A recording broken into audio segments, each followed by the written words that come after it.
The judge walked the ruins at dusk, the old rooms still black with wood smoke, old flints and broken pottery among the ashes, and small dry corn cobs.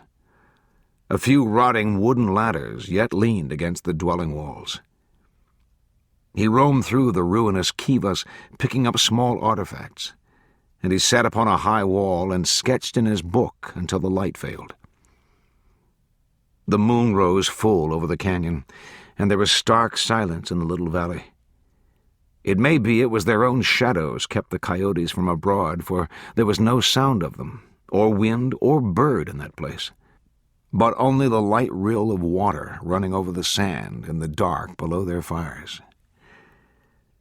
The judge all day had made small forays among the rocks of the gorge through which they'd passed, and now at the fire he spread part of a wagon sheet on the ground and was sorting out his finds and arranging them before him.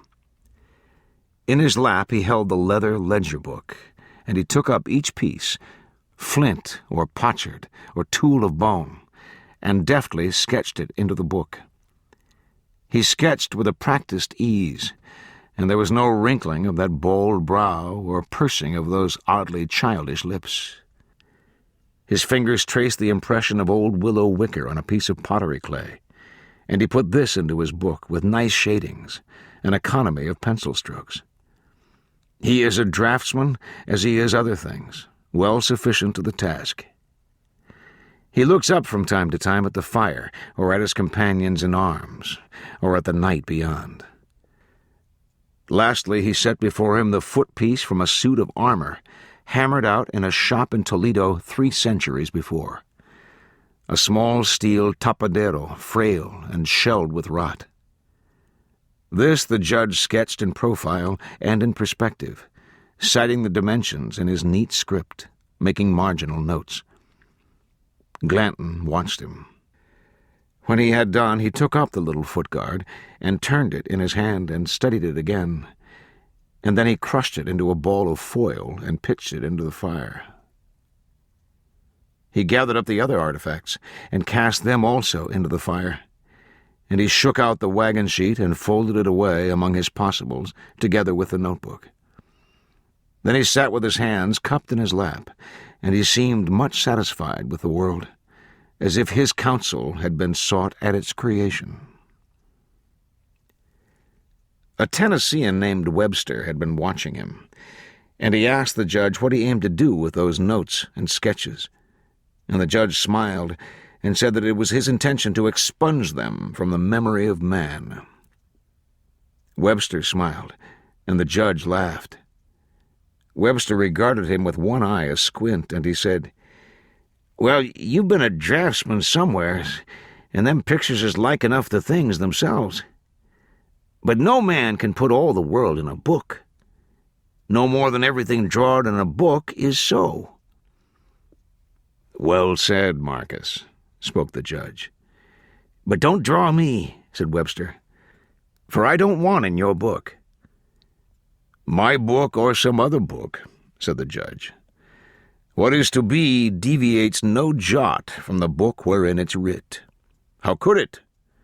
It would be a false book, and a false book is no book at all."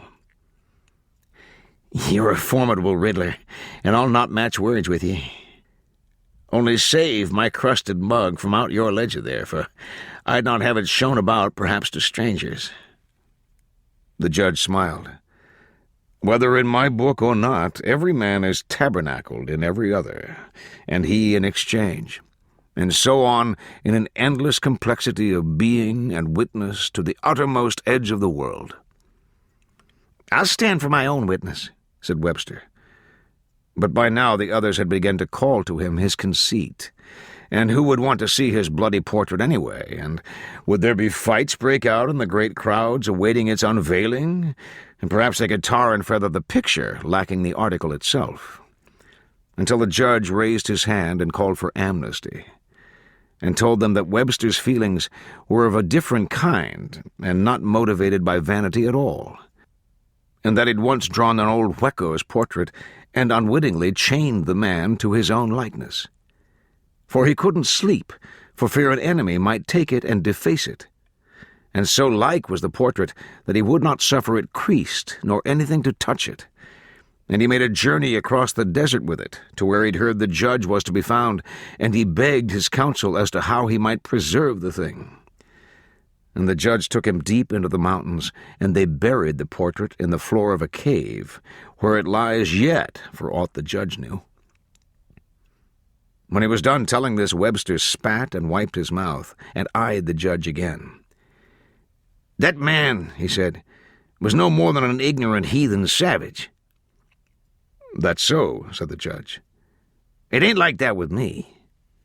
"Excellent," said the judge, reaching for his portmanteau. "You've no objection to a sketch, then?" "I'll sit for no portrait," said Webster. "But it ain't like you said." The company fell silent. Someone rose to stoke the fire, and the moon ascended and grew small over the ruined dwellings, and the little stream braided over the sands on the valley floor shone like woven metal, and save for the sound it made, there was no sound other. "What kind of Indians has these here been, Judge?" The judge looked up. "Dead ones, I'd say. What about you, Judge?" "Not so dead," said the judge.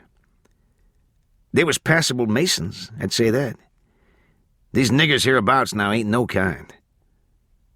"Not so dead," said the judge. Then he told them another story, and it was this story. In the western country of the Alleghanies, some years ago, when it was yet a wilderness, there was a man who kept a harness shop by the side of the Federal Road. He did so because it was his trade, and yet he did little of it, for there were few travelers in that place. So that he fell into the habit before long of dressing himself as an Indian, and taking up station a few miles above his shop, and waiting there by the roadside to ask whoever should come that way if they would give him money. At this time he had done no person any injury. One day a certain man came by, and the harness-maker in his beads and feathers stepped from behind his tree and asked this certain man for some coins. He was a young man, and he refused, and having recognized the harness-maker for a white man, spoke to him in a way that made the harness-maker ashamed, so that he invited the young man to come to his dwelling a few miles distant on the road. This harness-maker lived in a bark house he had built, and he kept a wife and 2 children, all of whom reckoned the old man mad, and were only waiting some chance to escape him and the wild place he'd brought them to. They therefore welcomed the guest, and the woman gave him his supper.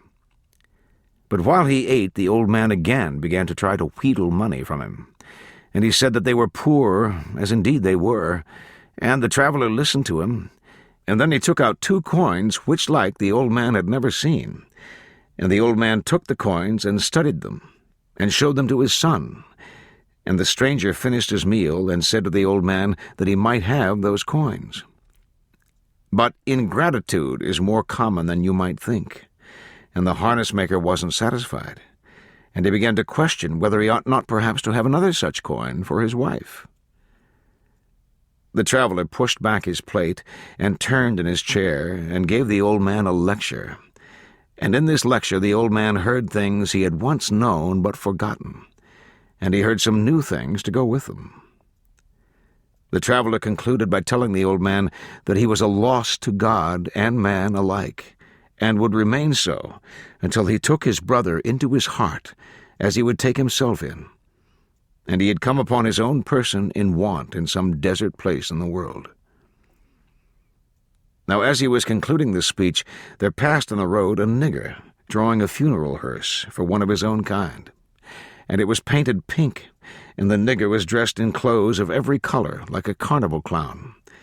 And the young man pointed out this nigger passing in the road, and he said that even a black nigger— Here the judge paused. He had been looking into the fire, and he raised his head and looked around him. His narration was much in the manner of a recital. He hadn't lost the thread of his tale. He smiled at the listeners about. Said that even a crazy black nigger was not less than a man among men. And then the old man's son stood up and began an oration himself, pointing out at the road and calling for a place to be made for the nigger. He used those words, that a place be made. Of course, by this time the nigger and hearse had passed on from sight. With this, the old man repented all over again, and swore that the boy was right, and the old woman who was seated by the fire was amazed at all she had heard, and when the guest announced that the time had come for his departure, she had tears in her eyes, and the little girl came out from behind the bed and clung to his clothes. The old man offered to walk him out the road so as to see him off on his journey, and to apprise him of which fork in the road to take and which not, for there were scarcely any way signs in that part of the world. As they walked out, they spoke of life in such a wild place, where such people as you saw but one, and never again. And by they came to the fork in the road, and here the traveler told the old man that he had come with him far enough, and he thanked him, and they took their departure, each of the other, and the stranger went on his way. But the harness-maker seemed unable to suffer the loss of his company, and he called to him, and went with him again a little way upon the road. And by they came to a place where the road was darkened in a deep wood, and in this place the old man killed the traveler. He killed him with a rock, and he took his clothes, and he took his watch and his money, and he buried him in a shallow grave by the side of the road. Then he went home. On the way he tore his own clothes, and bloodied himself with a flint. And he told his wife they had been set upon by robbers, and the young traveler murdered, and him only escaped. She began to cry, and after a while she made him take her to the place. And she took wild primrose, which grew in plenty thereabout, and she put it on the stones. And she came there many times until she was old. The harness-maker lived until his son was grown, and never did anyone harm again. As he lay dying, he called the son to him, and told him what he had done. And the son said that he forgave him, if it was his to do so. And the old man said that it was his to do so. And then he died. But the boy was not sorry, for he was jealous of the dead man. And before he went away, he visited that place, and cast away the rocks, and dug up the bones, and scattered them in the forest. And then he went away. He went away to the west, and he himself became a killer of men. The old woman was still living at the time, and she knew none of what had passed, and she thought that wild animals had dug the bones and scattered them. Perhaps she didn't find all the bones, but such as she did she restored to the grave, and she covered them up and piled the stones over them, and carried flowers to that place as before. When she was an old woman, she told people that it was her son buried there, and perhaps by that time it was so. Here the judge looked up and smiled. There was a silence, then all began to shout at once with every kind of disclaimer. "He was no harness-maker. He was a shoemaker, and he was clear of them charges," called one. And another, "He never lived in no wilderness place. He had a shop dead in the center of Cumberland, Maryland." "They never knew where them bones come from. The old woman was crazy, known to be so." "That was my brother in that casket, and he was a minstrel dancer out of Cincinnati, Ohio, was shot to death over a woman." And other protests, until the judge raised both hands for silence. "Wait now," he said, "for there's a rider to the tale. There was a young bride waiting for that traveler, with whose bones we are acquainted, and she bore a child in her womb that was the traveler's son. Now this son, whose father's existence in this world is historical and speculative, even before the son has entered it, is in a bad way. All his life he carries before him the idol of a perfection to which he can never attain. The father dead has euchred the son out of his patrimony. For it is the death of the father to which the son is entitled, and to which he is heir, more so than his goods. He will not hear of the small, mean ways that tempered the man in life, He will not see him struggling in follies of his own devising.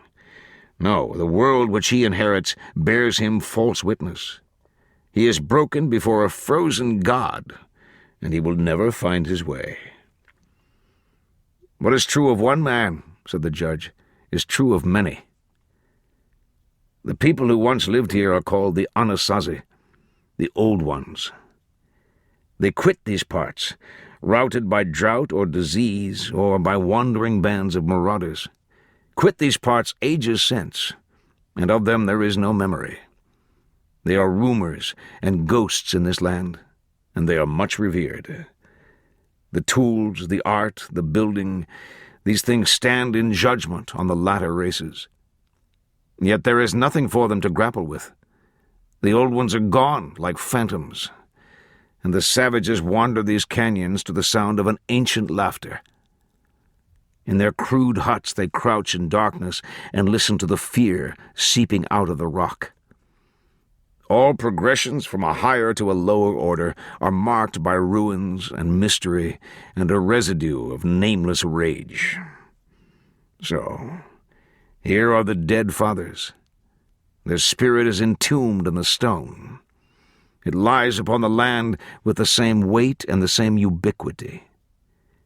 For whoever makes a shelter of reeds and hides has joined his spirit to the common destiny of creatures, and he will subside back into the primal mud with scarcely a cry. But who builds in stone seeks to alter the structure of the universe. And so it was with these masons, however primitive their works may seem to us. None spoke. The judge sat half naked and sweating, for all the night was cool. At length the ex-priest Tobin looked up. "It strikes me," he said, "that either son is equal in the way of disadvantage. So what is the way of raising a child?" "At a young age," said the judge, "they should be put in a pit with wild dogs. They should be set to puzzle out from their proper clues the one of 3 doors that does not harbor wild lions. They should be made to run naked in the desert until—" "Hold now," said Tobin. "The question was put in all earnestness." "And the answer," said the judge. "If God meant to interfere in the degeneracy of mankind, would he not have done so by now? Wolves cull themselves, man. What other creature could? And is the race of man not more predacious yet? The way of the world is to bloom and to flower and die. But in the affairs of men there is no waning, and the noon of his expression signals the onset of night. His spirit is exhausted at the peak of its achievement. His meridian is at once his darkening, and the evening of his day. He loves games? Let him play for stakes. This you see here, these ruins wondered at by tribes of savages. Do you not think that this will be again?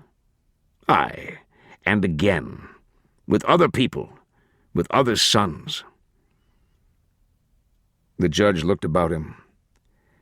He was sat before the fire naked, save for his breeches, and his hands rested palm down upon his knees.